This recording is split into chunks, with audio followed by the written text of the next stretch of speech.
Hey guys, this is ScaboCat18, and today we have the Season 4 review of Ed, and Eddy. In Ed in the Bush, the urban rangers are back and prepping for a wilderness expedition. Eddy is quite angry, understandably, after they disregarded him and his friends, and have plans on pranking them during camping. Rolf notices the malicious attempts by the Ed boys and decides to stalk and toy with them to ensure a much better outing. It seems that this worked a little too well, seeing as the trio wait in Ed's closet for 3 days, fearing the supposed belly button eater. Now, I'm going to talk about it a little bit later, but this is one of the great ones that is oddly atmospheric for this show. See no Ed. The neighborhood kids are worried that the Eds will scam them at any time until Johnny informs them that the Eds haven't been seen in any location.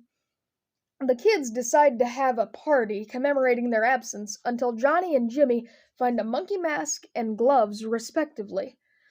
Each of the kids split into groups, eventually finding the scam known as Chimp World.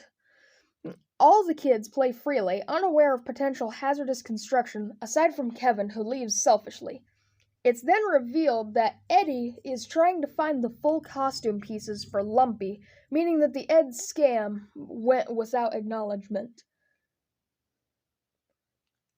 Is there an Ed in the house?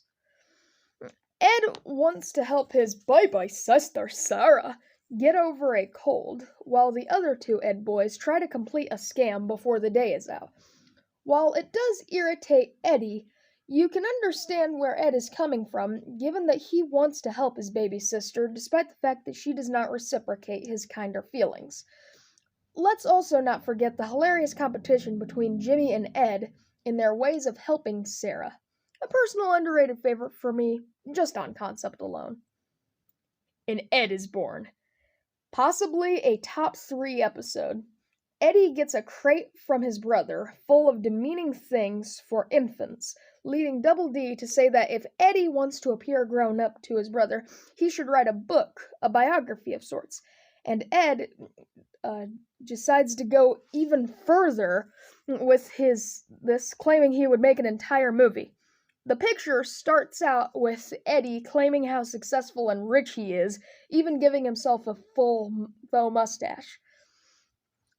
They then attempt to pass him off as mayor of the cul-de-sac, which doesn't end well. This leads them to go to the junkyard, where they accidentally happen upon the cankers. Eddy then moves over back to his house, where he makes cardboard cutouts of the kids and places them on chickens to make it seem like his room is a happening spot. From the nature of filming a movie at a young age to Ed ingesting the camera, this is by far one of the very best episodes in the entire freaking series. One size fits Ed. After a wishing well scam, Ed proposes an idea to become a sumo wrestler, but is not ready when Eddy decides to use him for profit. He then decides to use Jimmy as a sumo wrestler after bulking him up with peaches and cream. Jimmy is unfortunately rather difficult to fight, and this couples with Eddy's realization that sumo wrestlers are only affluent in Japan. Now, Eddy and Jimmy are off to Japan, much to Double D's chagrin. A decent episode. Pain in the Ed. This is what I would call a perfectly mixed episode. Ed has to practice violin for his mother, and we see the duality of Eddy hating it and Double D seeing its place in history. While Sockhead makes a good point, he also drills the violin's importance into your head. The Eds then construct a convoluted way to destroy it that is intentionally sabotaged by Double D, and after one small trip, he ends up destroying it, leading Jimmy to tell Sarah. Ed Overboard. Marie and Lee pull a makeover prank on May, causing her to become self-conscious.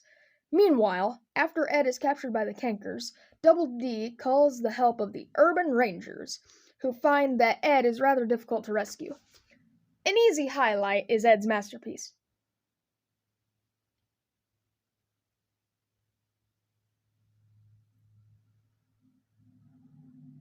one of those Eds. Rolf insists on a refund from the trio's mattress scam after his back is broken. After this, the cul-de-sac is at rapt attention when a quarter is nigh impossible to remove from the sidewalk.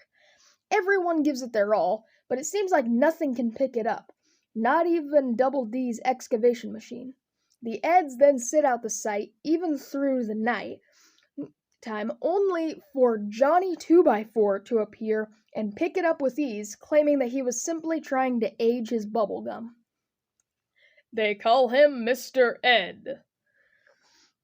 Eddy comes up with the hippest, nowest, most primo plan ever. Going up. He doesn't explain much more than that, but soon enough, all three Ed boys are playing like they're in a business corporation, even hiring Naz, Jimmy, Rolf, and Johnny. It's hard to quantify what exactly makes this episode so good. Maybe it's the jokes, maybe it's the scenario, but personally, everybody finds it charming. And despite its ending, it is by far my favorite episode of the entire show, I guess.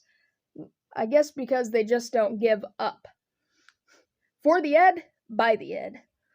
Plank saves Jimmy from the cankers and is crowned king of the cul-de-sac. This angers Eddy, who wants an election to determine the real king. To ensure a win, Eddy tries to find some dirt on Plank, discovering a mysterious photo not shown to the audience.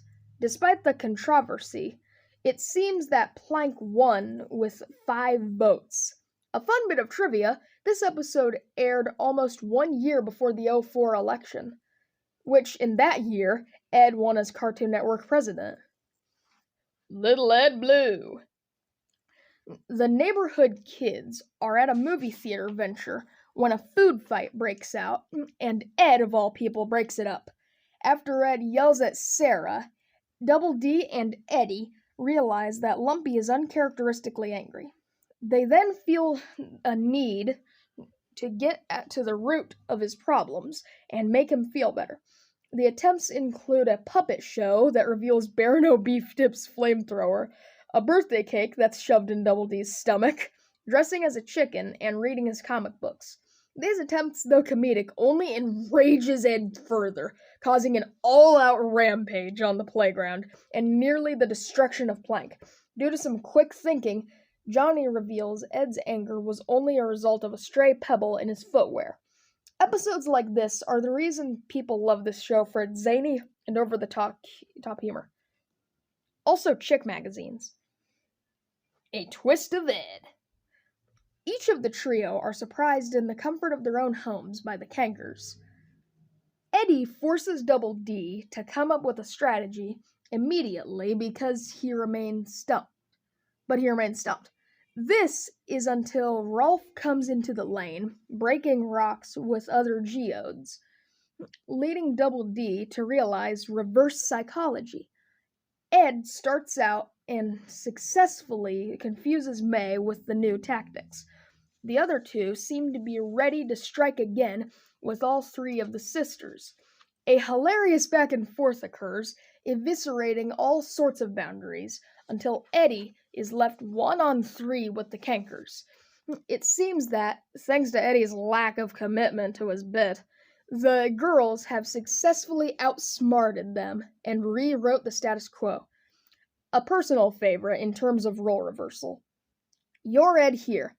Eddy loses his wallet momentarily, and his middle name is revealed to Kevin. It seems that Shovelchin wants to keep Eddy as his slave for an unknown reason, given that he ultimately reveals the middle name without a second thought. Meanwhile, Double D shows off wax sculptures until he is taken to Eddy's to play X's and O's with Ed, who seems to make up his own rules. Personally, Eddy being tortured for having Skipper as a middle name is not very funny, nor is his 180 by the conclusion. The good old Ed. Double D organizes a time capsule to reflect on their past. This can be broadly chalked up as a lore episode, given its connection to the elements of its earlier years. We have things shown like the Canadian squirt gun, Fad Freaky, the hypnosis wheel, and numerous others. The impressive factor is that aside from the end, they reuse almost no animation here. Double D's story of the time machine was made for this episode. Isn't that better than just reusing old clips from other shows? Building on that, the stories alone feel natural and true to this world. And even if they aren't true, they captured the minds of the characters flawlessly. Another underrated gem for me. Thick as an Ed. Ed's jacket seems to be causing a ruckus in Double D when he shows off his lucky chase chunk, Sheldon, who has resided in his pockets for 57 days. For the majority of the runtime, Double D attempts to retrieve and dispose of Sheldon. It does make sense that Double D would want to get rid of it, but at the same time, Ed seems oddly defensive about his Lucky Charms. Sorry, wrong Ed. Eddy decides to take a supposedly cursed phone off of Rolf's hands. Unbeknownst to him, usage of the phone does result in numerous cases of bad luck. Double D understandably believes there to be just coincidences, given that he is a person of science. To be perfectly honest, I feel everyone is in character in this episode. Eddy would obviously want a neat phone, Double D would be annoyed by the talk of superstition, and Ed is remarkably oblivious. Confusion for me only comes in the ending. Eddy gives the phone to Johnny and Plank, but the bad Stinkle-Crampin continues. Though, to be fair, I would argue this makes sense, given that Eddy forces the phone onto Johnny, even gluing it to his head. Robbin' Ed. A new scam known as the Thingamajig is on the rise. It appears to have the solution to nearly every problem at only 25 cents. Each of the neighborhood kids buy up one with only a single caveat. There was only one actually made. Double D is reasonably angered by the depth of the swindle.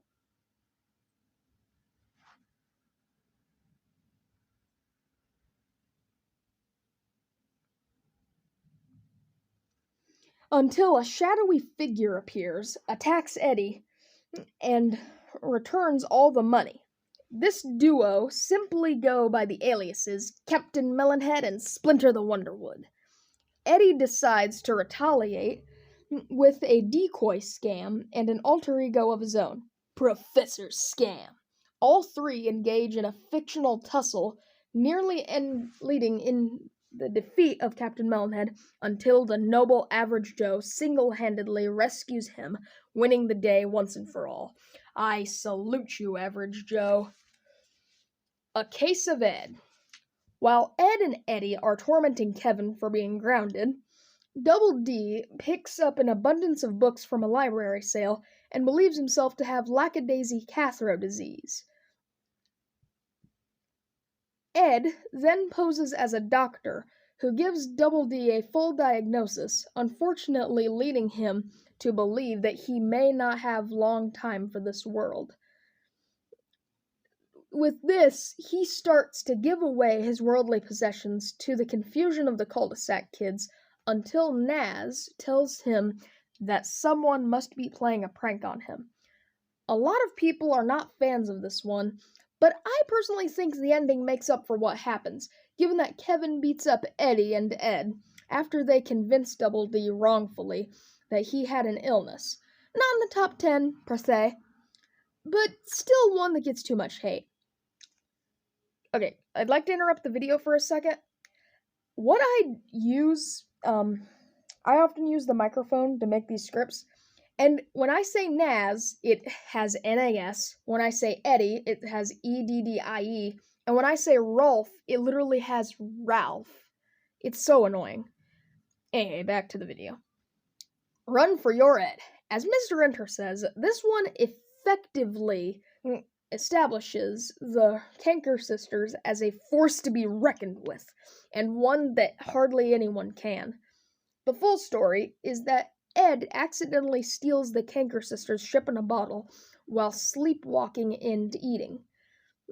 The sisters then go looking for it with outrageous and rather destructive intent.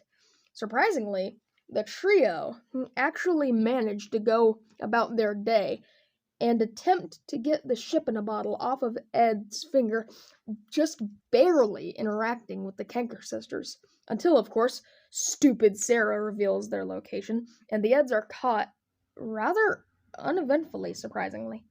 Sarah should have stayed dead. Either way, it's a great episode. As you can probably tell, this season is all pretty great. Hand-me-down Ed. A boomerang is flying wildly around the cul-de-sac and somehow makes Jimmy extraordinarily strong. Then it flies over to Sarah, who becomes kind, and Rolf, who becomes an opera singer. The Eds, meanwhile, are attempting to sell an ointment with Ed's unused mint condition toothpaste. Shockingly enough, the Eds come across Ralph. Seriously, this is the problem. Rolf, who suspiciously is the one who realizes that they are affected by the boomerang while coming into contact with it. The boomerang then goes to Ed, who becomes an intellectual, Double D, who becomes a naturalist / hippie, and Eddy, who strangely adopts a kinder, maternal personality and cares for his suitcase as if it was a baby. Due to a convoluted set of circumstances, all three of them wind up pinned to a tree by the boomerang and keep their personalities to the end of the episode. As you can tell by the length of this segment, it is pretty obviously one that I consider.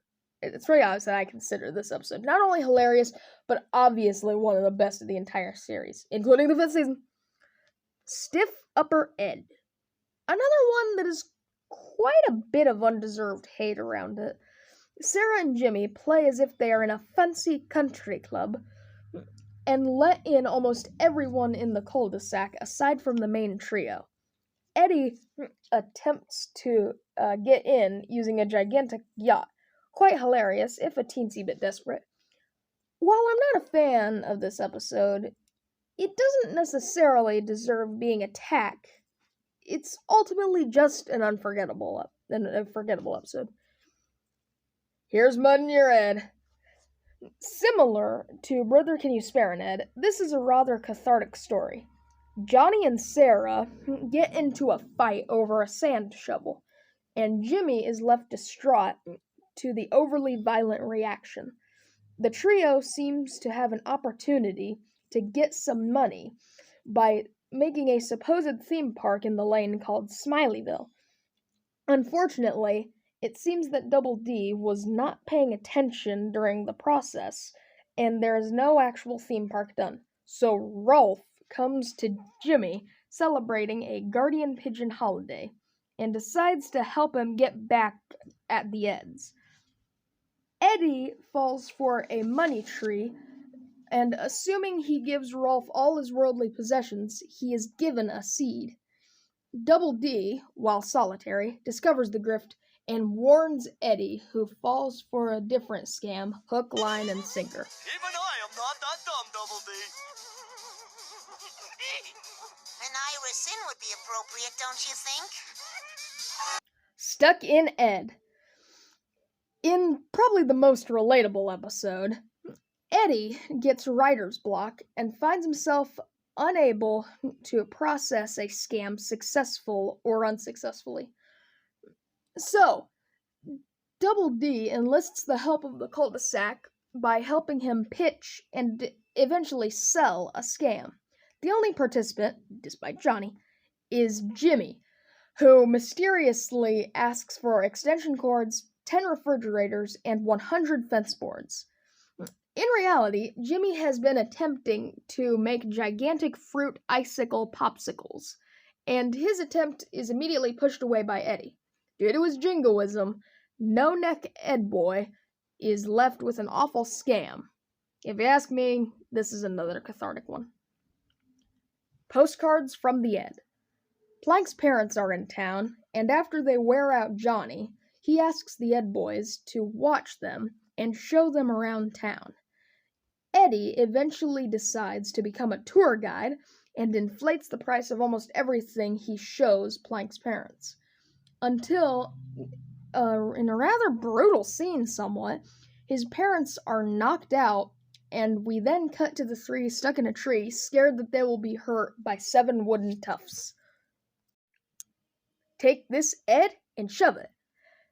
Eddy comes up with a rather childish scheme and is told by Sockhead that the neighborhood kids are likely not biting for his scams because they are maturing.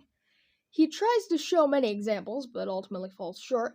Nonetheless, Eddy has a plan to give each of the neighborhood kids in the cul-de-sac each careers via a scam.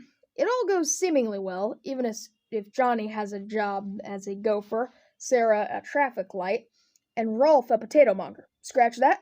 He's a barber now. He was always a barber. The trio actually win and get their jawbreakers until they go into Naz's temporary place of work, and the jawbreakers are confiscated from them, as Naz is now a dentist. After stealing the cabinet, which the jawbreakers were stolen, Eddy goes over to his garage to open them up, and is inadvertently knocked out when he falls under his garage and numerous objects fall on him. It is then where the episode plays its first trap card, so to speak. In reality, this is a double-length episode, and given that the first one wasn't that hot, it can be understandably a cause for concern. But sure enough, it picks up in a more interesting direction when Eddy wakes up as a 112-year-old man and looks around the cul-de-sac to find every single denizen is now older like he. To be honest, this is by far the comedic highlight of the entire season, let alone the episode. Given that Rolf is out of his mind, Kevin is just the same jerkish self, Naz is the kind one, and Johnny and Ed, they're the ones that are basically themselves. As they have been throughout the entire series, really. Eddy then believes that tasting the jawbreakers that were locked away will potentially bring them back to how they were. Only one problem with that. The jawbreakers were so old they were reduced to dust. Eddy then wakes up as his normal kid self, and is happy to see the cul-de-sac for what it normally is. This is until 112-year-old Eddy wakes up again, and is told that he was just recounting memories from the past. The three then share in laughter as the episode ends. Numerous people claim that the ending is too dark, while I think they may be reading just a teensy itty-bitty bit too much into it. Overall, a great season with amazing experimental and even atmospheric at times stories, and especially humorous at times. Coming up next is possibly the most controversial of seasons for anyone. Season 5, home of, let's just say, a confusing story status quo change, and leave it at that for now.